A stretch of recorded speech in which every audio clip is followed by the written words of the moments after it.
Oi, meus capudos e capudinhas.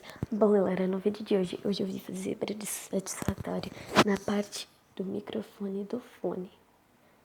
Bom, mas pra não sujar, eu vou pegar um pedaço de sacola, assim, ó. Peraí, deixa eu pegar. Peguei. Agora vocês vão precisar de fita. Vou segurar aqui. Pegar fita. Aqui. Gente, qualquer fita serve. E um pedaço de sacolinha. Aí você vai tirar um pedaço de fita. Pronto. Agora você vai pegar a sacola e vai enrolar no seu microfone. Eu vou mostrar. Pera aí, gente. Aqui. Aí agora você não liga que tá com o fone. Mas vocês vão pegar o microfone e vai enrolar a sacola. Pronto. Agora você vai com a fita. Prontinho. Agora vamos fazer os sons. Vou separar algumas coisinhas aqui. Como soro, creme de passar na mão. Esse creme eu vou pegar pra lá, gente. Ai, gente, eu sei que é leite.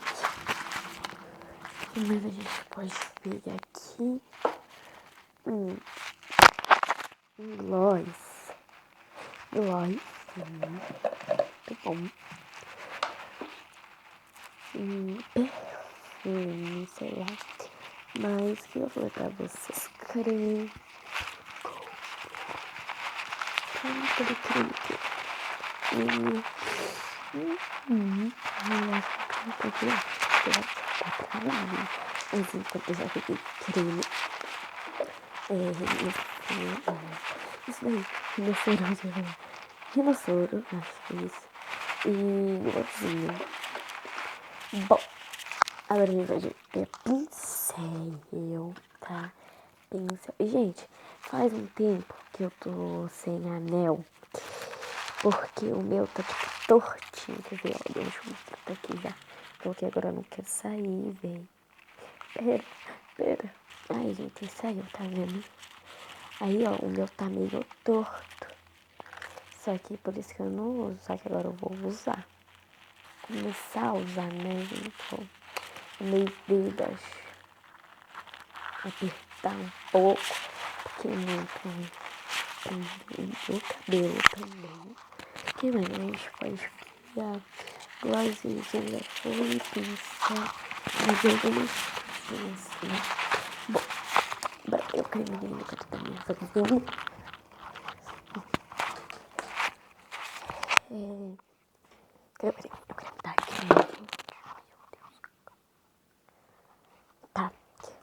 Ai, agora eu vou sentar e vou fazer pra vocês.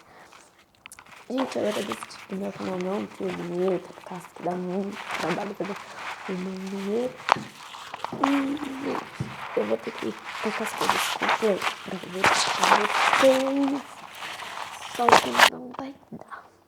Bom, bora começar. Ai, deixa eu tirar o anel, né? Senão vai, né? Ai, vou prender meu cabelo para a gente começar. Não ligue pelo meu cabelo preso assim. Baixo.